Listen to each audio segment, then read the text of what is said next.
Welcome back to your own YouTube channel. मैं हूं Saima Peerzada and you are watching Saima Peerzada reaction channel.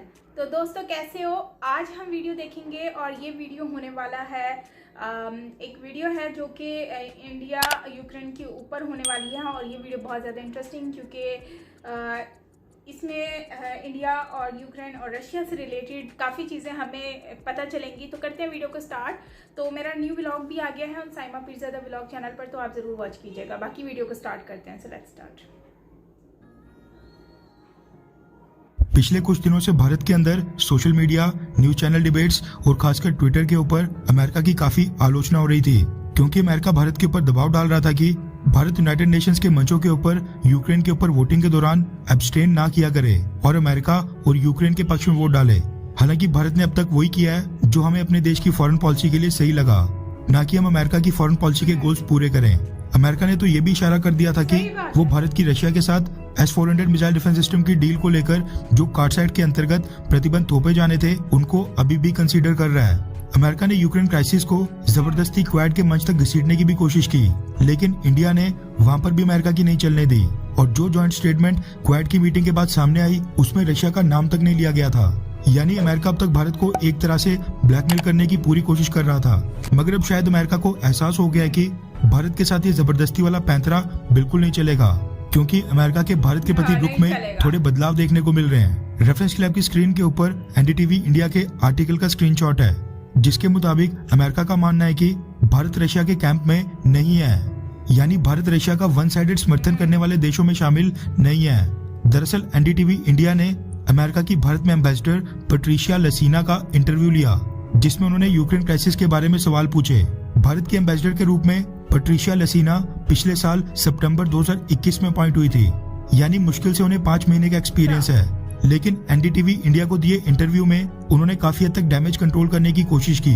Patricia लसीना ने सबसे पहले तो ये चीज कबूली और कहा कि अमेरिका को पता है कि भारत और रशिया के बीच जो संबंध है वो जिस तरह के भारत के अमेरिका के साथ संबंध है उनसे काफी अलग हैं।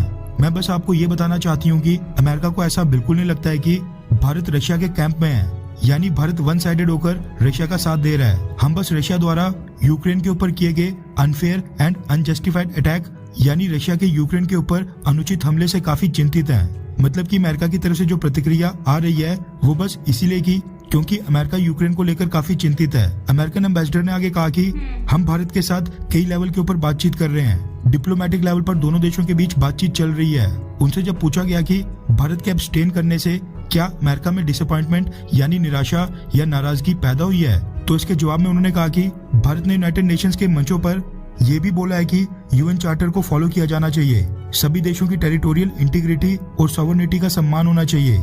हम भारत की इस बात से सहमत हैं। उन्होंने कहा कि मैं ये नहीं कहूंगी कि भारत के रुख से अमेरिका के अंदर निराशा है, मैं ये कहना चाहती हूँ कि हमें पता है कि भारत के जो रशिया के साथ संबंध है वो अमेरिका के रशिया के साथ संबंधों से बिल्कुल अलग हैं और हम ये बात बस भारत को ही नहीं बल्कि सभी देशों को कह रहे हैं कि अगर रशिया के साथ आपके संबंध है तो उसका लाभ उठाएं और ये कॉन्फ्लिक्ट जो आज की डेट में चल रहा है, यानी ये जो रशिया यूक्रेन के ऊपर हमला कर रहा है उसको रुकवाने के लिए उसका इस्तेमाल करें। अमेरिका की एम्बेसडर पैट्रिशिया लसीना की स्टेटमेंट से ऐसा लग रहा है कि अमेरिका भारत की कंडीशन समझता है और वो समझता है कि भारत रशिया का विरोध नहीं कर सकता है।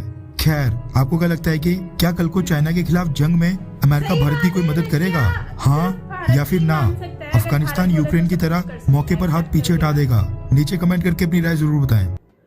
तो दोस्तों ये वीडियो है हमारी जिसमें अमेरिका जो है वो दबाव डालने की कोशिश कर रहा है इंडिया के ऊपर, और जहां तक मुझे लगता है तो इंडिया कभी भी अमेरिका के दबाव में आएगा नहीं, क्योंकि इंडिया हमेशा से ही एक सुपर पावर रहा है और अपनी मनमानी करता रहा है। जो इंडिया को अच्छा लगता है इंडिया सिर्फ वही काम करता है।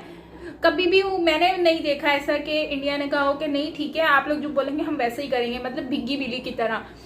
तो इंडिया वही करता है जो उनको सही लगता है। अब रशिया का साथ देंगे तो वो अपने तरीके से देंगे, अगर वो यूक्रेन का देंगे तो फिर भी अपनी मर्जी से देंगे।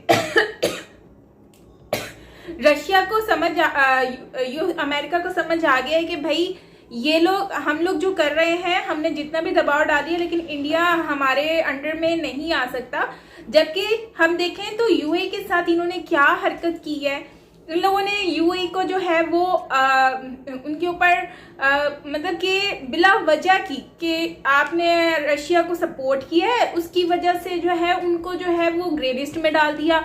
अब उनको मतलब कि ये लोग अपनी पावर का इस्तेमाल कर रहे हैं, फजूल का इस्तेमाल कर रहे हैं, मतलब कि जहाँ पर जो चाहे वो कर सकते हैं, इनको कोई रोकने वाला नहीं, इनको कोई बोलने वाला नहीं है। तो आप लोग भी समझ रहे हो ना ये सारी सिचुएशन देखकर। अब मुझे समझ आ गई है कि इंडिया क्यों इतना जो है वो न्यूट्रल रहता है, किसी के साथ भी 100% उसके साथ जुड़कर नहीं रहता। अब देखो उन्होंने रशिया का भी साथ दिया है, लेकिन मतलब अभी वो देख रहे हैं कि किसको किस तरह से मैनेज किया जाए। तो भाई उनको अब समझ आ गई है कि एक्चुअली मेन सिचुएशन क्या है। तो अब अमेरिका जो है वो इंडिया में प्रेशराइज तो कर नहीं सकता इंडिया को, और मुझे लगता है कि जैसे ये लोग यूएई के साथ इन्होंने किया तो ये लोग किसी के साथ भी कर सकते हैं। मतलब इनको सबक सिखाना ज़रूरी है।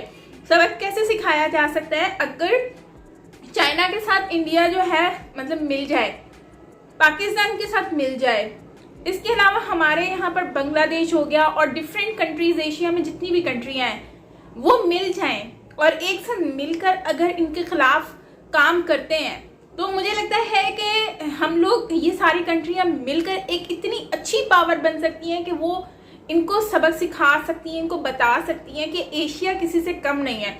क्योंकि इस टाइम पर जो यूरोप है, क्योंकि अमेरिका अभी यूरोप कंट्रीज के साथ मिलकर ना सबको दबाने की कोशिश कर रहा है। तो भाई ये अमेरिका की बहुत बड़ी गेम है और ये समझते हैं कि हम लोग जो भी करेंगे, किसी पर भी हम सैंक्शन लगा दें, किसी को भी हम ग्रे लिस्ट में कर दें, हम कुछ भी कर सकते हैं। अब जब उनको पता चल गया कि ये तो भाई हमारे अंडर में आने वाले नहीं हैं, हमारे हक में फैसला करने वाले नहीं हैं, तो अब कह रहे हैं कि हमें पता है इंडिया तो न्यूट्रल है और इंडिया अभी हमारे साथ है, ये वो इस तरह की बातें करना शुरू हो गए। तो अब इंडिया अच्छा करे ना तो चाइना को भी अपने साथ मिला ले और ये जो एशियन कंट्रीज जो है ना इनको भी मिला ले यार, दुश्मनी हटाओ और एशिया को सेफ करो। सेफ कैसे करेगी गवर्नमेंट? रशिया को अपने साथ मिलाए, जो कि रशिया एक ऐसी पावरफुल कंट्री है जिनसे हर कोई इक्विपमेंट्स बाय करता है, ठीक है। रशिया आपको बेस्ट से बेस्ट इक्विपमेंट्स दे सकता है। चाइना एक सुपर पावर कंट्री है, उनके पास मतलब वो एक स्ट्रॉन्ग कंट्री है, बहुत फायदा होगा। दूसरा, और मेरे ख्याल से एशिया की काफ़ी पूरी दुनिया की बड़ी कंट्री है ना, रशिया भी बड़ी कंट्री है। और देखो सारी बड़ी कंट्रियां जो हैं वो एशिया में ही हैं।